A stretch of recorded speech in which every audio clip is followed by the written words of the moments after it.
प्रेम से बोले जितवाहन भगवान की जय, जितिया माई की जय। तो बहन जी, मैं एक जितिया व्रत की कथा सुनाने जा रही हूँ। इस कथा को पूरा सुनिए और रहस्य जानिए। तो आप सभी को जितिया व्रत के बहुत बहुत शुभकामनाएं। जय जित भगवान, जय जितवाहन भगवान, जय जितिया माई। तो दीदी, मैं एक कथा सुना रही हूँ, इस कथा को पूरा सुनिए और रहस्य जानिए। आदि नहीं, आदि सुनने में जितवाहन भगवान का अपमान होती है, पूरा सुनने में भगवान कृपा करते हैं, पुत्र की लंबाई होती है, घर में धन लक्ष्मी की वृद्धि होती है, सुख शांति मिलती है। तो चलिए बिना देर किए हुए दीदी आप सभी को हम कथा सुनाते हैं। दीदी, बहुत समय पहले की बात है, मिथिला नगरी में एक राजा थे और बहुत बड़े राजा थे। राजा साहब एक तालाब खुदवा रहे थे। तालाब में पानी नहीं निकल रहा था दीदी। तालाब जो था, वहां के प्रजा भूखे प्यासे मर रहे थे। वहां कई वर्षों से एक बूंद पानी नहीं पड़ा था। राजा साहब को सब कोई बोलकर और राजा साहब से तालाब खुदवाए। राजा साहब तालाब तो खुदवा दिए, लेकिन जब पानी ही नहीं तो तालाब खुदवाने से क्या फायदा। राजा साहब राजपुरोहित को बुलाकर और पूछे कि हे राजपुरोहित, आखिर पानी क्यों नहीं निकल रहा है? मैं तो इतना बड़ा तालाब खुदवाया हूं, लेकिन पानी नहीं निकल रहा है। राजपुरोहित कहने लगे कि हे राजन, आप इसे पूजा पाठ करवाइए, यज्ञ कीजिए, आपको तालाब में पानी छछकाल निकल जाएगा। राजा साहब 21 कुमारी कन्याओं का भोजन करवाए, पूजा पाठ करवाए, यज्ञ कराए, ब्राह्मणों का दान दिए, सत्संग किए, सब कुछ किए, लेकिन राजा का तालाब में पानी नहीं निकला। राजा साहब बड़े दुखी और बेचैन थे, लेकिन राजा का तालाब में पानी नहीं निकला। राजा का भी कोई संतान नहीं था। बड़े मन्नत के बाद राजा का जो पत्नी थी, उसके ओद्र से एक पुत्र जन्म लिया था। वो पुत्र सिर्फ 1 वर्ष का था, ज्यादा दिन का नहीं था। एक दिन का बात है कि सप्तमी के दिन राजा साहब अपने द्वार पे बैठे हुए थे और राजा के द्वार पे एक ब्राह्मण के रूप धर के जितवाहन आए और कहते हैं कि हे राजन, बड़ा मुख उदास किए हुए पूरब की ओर बैठे हैं, क्या बात है? राजा कहते हैं कि क्या बताऊं ब्राह्मण देवता, मेरा एक तालाब है, तालाब में एक बूंद पानी नहीं निकल रहा है। आखिर मैं उसके लिए क्या करूं जो मेरा तालाब में पानी निकल जाएगा? ये बात सुनकर ब्राह्मण कहते हैं कि हे राजन, बस इतना छोटा बात, वो तालाब जो है बलि मांग रहा है। यदि आप अपने ही पुत्र को अपने ही हाथों बलि दे दोगे तो तुम्हारा तालाब में पानी छछकाल हो जाएगा। राजा कहते हैं कि नहीं, मुझसे ये सब नहीं हो सकता है। हम अपने तालाब में अपने ही पुत्र को बलि दे देंगे तो मेरा सूर्य का किरण जो है वही बुझ जाएगा, तो मेरा जीवन रह के क्या होगा? ब्राह्मण कहते हैं कि हे राजन, यदि ऐसा नहीं करोगे तो तुम्हारा राज नष्ट हो जाएगा, तुम्हारे प्रजा सब मर जाएंगे, पशु पक्षी सब मर जाएंगे, पूरे प्रजा के लोग त्राही त्राही हो जाएंगे, तब तुम क्या करोगे? तुम्हारा पुत्र भी मर जाएगा, क्योंकि एक बूंद पानी ही नहीं रहेगा। ये बात सुनकर जितवाहन कहते हैं, जब बोले तो राजा कहते हैं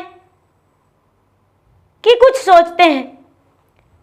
जितवाहन भगवान ब्राह्मण रूपी भेष में वहां से अंतर ध्यान हो गए और राजा साहब दौड़े दौड़े राजमहल में गए। रानी साहब आप क्या कर रहे हैं?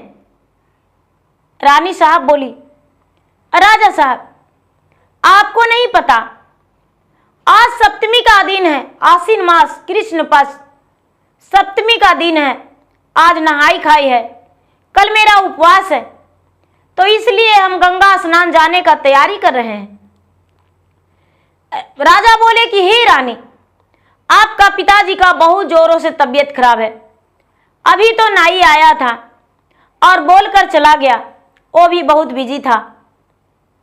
आप जितना जल्दी तैयार हो जाइए अपना मायके जाने को लिए। रानी का जी धकधकाने लगा, रानी बेचैन थी। रानी सोचती है कि अरे मेरा पिताजी, और वो नहाई खाई करना भूल गई और घर से निकल गई। राजा साहब जल्दी से डोली का हार लाएं। रानी अपने पुत्र को लेकर और डोली में बैठने लगी। राजा कहते हैं, हे रानी, आप इस डोली में मत बैठो अपने पुत्र को लेकर। पुत्र जो है छोटा है, लंबा सफर में जा रही हो, यदि मेरा बेटा को कुछ हो जाएगा तो भला हम कैसे रहेंगे? नहीं नहीं, आपका पिता जोरों से बीमार हैं, हो सकता है आपको पिताजी को यदि कुछ हो जाए तो आप रोने पटकाने में बच्चे को अच्छे से नहीं रख पाएंगे। बच्चे को छोड़ दीजिए और आप अकेले ही चल जाइए। रानी ये बात सुनकर सोची कि हाँ, राजा साहब ठीक ही कर रहे हैं, लेकिन मेरा बच्चा तो दूध पीता है। राजा कहते हैं कि हम बच्चा को गाय का दूध पिला के रख लेंगे। रानी बेचारी बच्चे को छोड़ चल दी। चलते चलते चलते चलते सुबह सुबह का समय था। आगे बढ़ी तो देखती है डोली से कि एक नदी के तट पे बहुत सारे स्त्रियां का भीड़ था। बहुत सारे लोग स्नान कर रहे थे और ये नैहर जाने का रास्ता भूल गई, याद भूल गई और कहती है कि हे भैया कहार, थोड़ा सा मेरा डोली बिलमा दो, हम जाएंगे उस नदी के घाट पे। और वो सब क्या कर रहे हैं थोड़ा पूछेंगे। कहार जो थे नदी में के पास रोक दिए, नदी का पास रोक दिए तो बेचारी जो रानी थी, रानी चली गई कहाँ, उन महिलाएं के पास, और जाकर कहती है, बहन जी आप क्या कर रहे हैं आज? रानी साहब, आज आश्विन मास सप्तमी का दिन है, नहाई खाई करेंगे और भगवान का पूजा करेंगे और कल उपवास रहेंगे, परसों पारण करेंगे।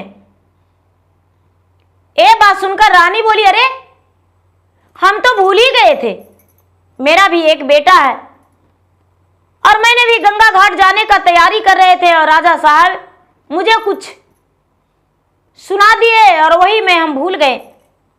और रानी वहां पर उतर के और उन्हीं स्त्रियों के साथ गंगा में स्नान कर ली। गंगा में स्नान करके और उन्हीं स्त्रियों के फूल से, कच्चे धागे से, मोली से, रोड़ी से और कच्चे धागे और जो भी फल फलरियां था उन्हीं का सामान से बेचारी रानी पूजा कर ली।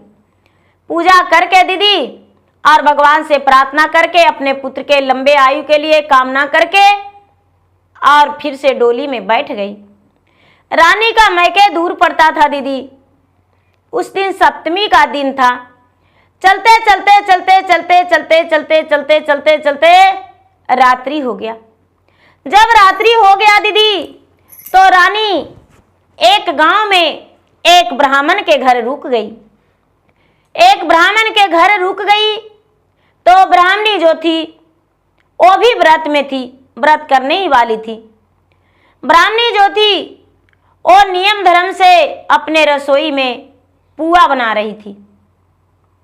बेचारी रानी देखी तो कहती है कि अरे भोजन में आप क्या बना रहे हैं? तो मीठा खाकर कल व्रत में उपवास रहेंगे, इसलिए अपने बच्चे के लिए, अपने पति के लिए और अपना लिए पुआ बना रहे हैं। थोड़ा सा हम अपने पूर्वजों को भी देंगे, सरगी करेंगे और उसके बाद व्रत करेंगे। रानी ब्राह्मणी को याद आया कि हम भी तो नहाई खाई किए हैं, हम भी तो व्रत करेंगे। ब्राह्मणी से बोली रानी कि हे ब्राह्मणी, हम भी व्रत करेंगे, हम भी नहाई खाई किए हैं, मेरा भी एक बेटा है। ये बात सुनकर ब्राह्मणी बोली कि हे रानी, तुम्हें अपने पुत्र पर जरा भी दया नहीं।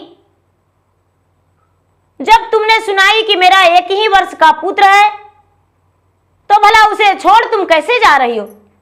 तेरा पुत्र पे लगता है कोई बड़ा संकट आने वाला है, इसलिए तुम्हारा मति मारा गया है कि तू अपने पुत्र को छोड़कर और मैके जा रही हो।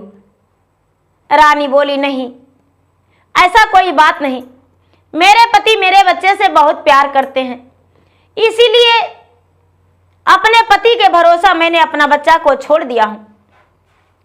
ये बात सुनकर ब्राह्मणी चुप रही।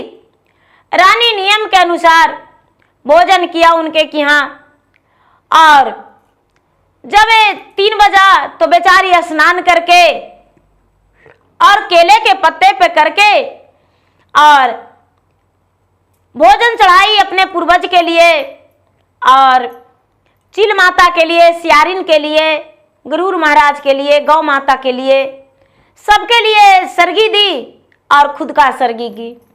सरगी करके उसके बाद अष्टमी के दिन पूरा उपास रह गई। उपास रही तो वो सुबह होते ही डोली में बैठ गई और कहार लेकर चलने लगे। चलते चलते चलते चलते चलते चलते चलते शाम बीत गया। शाम हो गया तो अपना मैके पहुंच गई। जब मैके पहुंची रानी, तो रानी देखती है कि उसकी माता जीवित भगवान का पूजा कर रही थी और रानी भी भूखी प्यासी ही थी। देखकर अपने माता से कहती है कि माँ, हम भी तो भूखे हैं, हम भी जीवित पुत्री का व्रत किए हैं माँ, और हम भी भगवान का पूजा करेंगे। उसकी माता बोली, बेटी जल्दी से नहा लो, और अकेले आई हो, मेरे जमाई बाबू नहीं। रानी बोली, ये सब बात पीछे बात कर लेंगे माँ, ये सब अभी नहीं, पहले पूजा। रानी जो थी, रानी भगवान को पूजा पाठ की, साथ में अपने माता के साथ नहा धोकर पूजा पाठ करके उसके माता ने कुश का आकृति बनाई थी और उसमें कच्चे धागे लपेटी थी, रोड़ी का तिलक लगाई थी और 5 रंग के फलरियां चढ़ाई थी, और 5 रंग के फलरियां चढ़ा के दीप जलाई थी 5 गो, और उसके बाद धूप जलाई थी, इतर गुलाब जल सब कुछ छिड़की थी, और भगवान के सामने हाथ जोड़कर बैठी हुई थी। ये भी गई और उसी में कच्चे सूत लपेटी, रोड़ी का तिलक लगाई, और रोड़ी का तिलक लगा के और हाथ में पुष्प जल लेकर, अक्षत लेकर भगवान के सामने बैठ गई। 5 रंग के फलरियां चढ़ा दी अपने बच्चे के लिए, हाथ जोड़कर बैठ गई। तो भगवान से कहती है कि हे जितवान भगवान, मेरे पुत्र को रक्षा करना। मैंने अपने दूध मुहा बच्चा को छोड़कर तो आ गया हूं, लेकिन मेरा दिल बहुत घबरा रहा है, पता नहीं क्यों अजीब लग रहा है, पता नहीं मेरे पुत्र के साथ क्या होने वाला है, मुझे समझ में नहीं आ रहा है भगवान, मेरे बच्चा का साथ क्या होगा, लगता है कोई अनर्थ होने ही वाला है। हे भगवान, मेरा पुत्र को एक बाल भी बाका नहीं होवे। बेचारी भगवान से विनती कर रही है और भगवान के सामने अपना सर झुका के पूजा पाठ करके और जल गिरा के अपने माता से कहती है कि माँ, अब मेरा बात सुनो। माँ बोली, बेटी बात सुनाओ। बेटी बोली कि माँ, अचानक सुबह सुबह हम गंगा जी में जाने के लिए तैयारी कर रहे थे स्नान के लिए, और तुम तो जानती हो माँ कि जो भी जीवित पुत्री का व्रत रखते हैं वो कुएं पर स्नान नहीं करते हैं, गंगा जी जाते हैं, और गंगा के घाट पर यदि कथा कहानी सुनते हैं तो उसके लिए बहुत फलदायी तो होती है। इसीलिए माँ, हम गंगा जी जा रहे थे और राजा साहब अचानक मुझे बोले कि तुम्हारे पिताजी बहुत जोरों से बीमार हैं। तो माँ, हम इसीलिए भागते दौड़ते डोली में बैठकर आ गए। माँ रात्रि में तो मुझे कहीं रुकना भी पड़ा। एक ब्राह्मण के घर रुक गए थे माँ, और ब्राह्मण के घर ही रुककर और अपना सरगी भी वही किए। रात्रि में वहीं रुके माँ, और इस वक्त मैं पहुंचा हूं। माँ कहती है कि बेटी, जितना जल्दी हो सके जो तूने प्रसाद चढ़ाई हो, प्रसाद को आंचल में ले लो, और लेकर जितना जल्दी हो सके उतना जल्दी तू लौट जाओ। जरूर तुम्हारा बच्चा पे कोई अनर्थ होने वाला है। राजा साहब तुम्हें धोखा दे रहे हैं। बेटी तू जल्दी से वापस लौट जाओ। कहार को उसकी मां बोली कि मेरा पति बिल्कुल ठीक है, अब मेरा बेटी को लेकर चले जाइए और आपको कहीं रुकना नहीं होगा, एकदम डायरेक्ट इसको घर लेकर जाइएगा। डोली में बैठ गई। कहार चलने लगे। सुबह सुबह का समय था और रानी बेचारी वहां से चल दी। कहार भाई जो थे तेजी में चलने लगे। चलते चलते चलते चलते रास्ते में चल रहे थे। यहाँ राजा साहब क्या किए कि अष्टमी के दिन, ठीक अष्टमी के दिन, अपने पुत्र को बीच तालाब में ले जाकर अपने यहाँ तो अपने पुत्र को बलि दे दिए। और पुत्र को बलि देते ही और पूरा तालाब में पानी लबालब भर गया। राजा साहब को बलि देते ही उसका दिल धड़कने लगा और लगा कि रानी आएगी तो क्या जवाब उसको देंगे। इसीलिए जब तक रानी नहीं आएगी तब तक तो मेरा प्राण निकल जाएगा, रानी को आने में 10 दिन टाइम लग जाएगा। हम जाते हैं, दरवाजा बंद करके सो जाएंगे, दरवाजा ही नहीं खोलेंगे। रानी आएगी तो मुझसे बात ही नहीं होगा, तो हम जवाब देंगे कैसे। मेरा प्रजा जीवित रह जाएगा। मैंने प्रजा के भलाई के लिए और पुत्र को बलि दे दिया।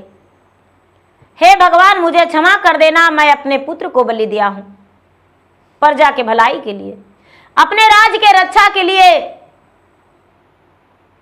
अब इसके पास इसके अलावा कोई उपाय नहीं था। ये बात सोचकर महाराजा और दरवाजा लगा लिए। रानी जो थी बेचारी आते आते आ ही रही थी। कहार तेजी में चल रहे थे। आते आते आते आते शाम हो गया। सूरज का किरण डूब चुका था, अंधेरा होने वाला था। और राजा के बच्चा जो था तालाब के किनारे, 1 वर्षीय बच्चा, दूध मुहा बच्चा कूद रहा है। रानी देखी तो कहती है कि आहा, अरे भाई रुको रोको, इसी तालाब पे रोक दो। 2 दिन पहले तो इसमें 1 बूंद पानी नहीं था, आज तो पानी लबालब भर गया है। राजा कितना लापरवाह है। राजा को तनिक भी नहीं लगा कि अपना बच्चा को हम छोड़ दिए हैं, पता नहीं कहां व्यस्त होंगे। उन्हें समझ में ही नहीं आता है कि क्या करें। रानी अपने बच्चा को गोद में लेकर सीने से लगाई और गाल को चूमी और उसे दूध पिलाने लगी। और दूध पिलाते पिलाते उसके दाहिने हाथ में सबसे पहले कच्चे धागे लपेटी, उसका खोइछे में रोड़ी था, उसका तिलक लगाई, उसका खोइछे में फलहरियां था, वो अपने पुत्र को खिलाई, जो भगवान जितवाहन भगवान का चढ़ाया हुआ प्रसाद था। अपने बच्चे को खिलाकर उसके बाद फिर से दूध पिलाने लगी। कहार को बोली कि कहार भैया आप लोग सब लौट जाइए, यहाँ से हम पैदल की रास्ते चले जाएंगे अपने राजमहल। बेचारी कहती है कि हे भगवान, हे जितवाहन भगवान, मैंने आपका व्रत किया तो मेरा बच्चा इतना बड़ा गड्ढा तालाब में नहीं गिरा। यदि आपको व्रत नहीं करते तो मेरा बच्चा तालाब में गिर जाता और मर जाता। भगवान आप मेरे पुत्र को रक्षा किए हैं, आज जितना सुनाना होगा उतना खरी खोटी हम अपने पति को सुना लेंगे। और राजा दरवाजा बंद करके सोए हुए थे। रानी दरवाजा के पास आई। सब दाई दासियां देखकर तो चकित हो गए कि अरे, रानी का पुत्र को तो बलि दे दिया गया था, फिर भी रानी अपना बच्चा को गोद में लेकर कैसे आई है। ये कैसे संभव हो सकता है? सब लोग रानी का मुख को निहारने लगे। रानी अपना बच्चा को गोद में ली हुई थी। अपने दरबान से रानी पूछी कि मेरे राजा साहब कहाँ हैं? दरबान बोले, रानी साहब, राजा साहब तो अपने दरवाजा लगाकर बंद हो गए हैं, दरवाजा खुलवाइए। रानी दरवाजा बंद किए हुए राजा को दरवाजा पीटने लगी। राजा राजा कह के पुकारने लगी। राजा एक वर्ड भी नहीं बोल रहे थे। रानी कहती है, आपका दरवाजा तोड़ देंगे। आप क्यों बंद करके और बच्चे को छोड़कर उधर बैठे हुए थे? राजा समझ गए कि लगता है बच्चा को मरने के बारे में इसे पता चल गया है। राजा कहने लगे, हे रानी, नहीं गुस्सा हो तो हम खोल देंगे दरवाजा। रानी बोली, गुस्सा नहीं करेंगे, आप दरवाजा खोल दीजिए। जब राजा दरवाजा खोले तो कहते हैं, रानी गोद में नहीं देखें। सर झुकाते हुए राजा कहते हैं कि हे रानी, मैं तुम्हारा अपराधी हूं। मैंने प्रजा के भलाई के लिए पुत्र को बलि दे डाला और तालाब में पानी लबालब भर गया। रानी कहती है कि हे स्वामीनाथ, मैं आपके बारे में छल तो नहीं जानता था, लेकिन मेरा पुत्र मेरा गोद में है। मैं जब सप्तमी के दिन नहाई खाई करने जा रहे थे तो आप मुझे मैके भेज दिए और हम मैके चले गए। लेकिन रास्ते में बहुत सारे महिलाएं गंगा स्नान कर रही थी, तो मैं उसी के साथ गंगा स्नान किया और पूरा दिन उपवास मेरा बीत गया। एक ब्राह्मण के घर जाकर हम रात्रि बिताए और रात्रि बिताकर उसी के घर भोजन किए। ब्राह्मण के घर भोजन करके और वहां से निकले तो माँ के घर पूजा किए और सुबह शाम माँ के घर पूजा किए और वहां से माँ तुरंत मेरा लौटा दी। मैं इस वक्त पहुंची हूं तो आप दरवाजा बंद करके और अंदर नुके हुए हैं। मेरा पुत्र तालाब के पास खेल रहा था। मैंने अपने पुत्र को गोद में लेकर आ गया।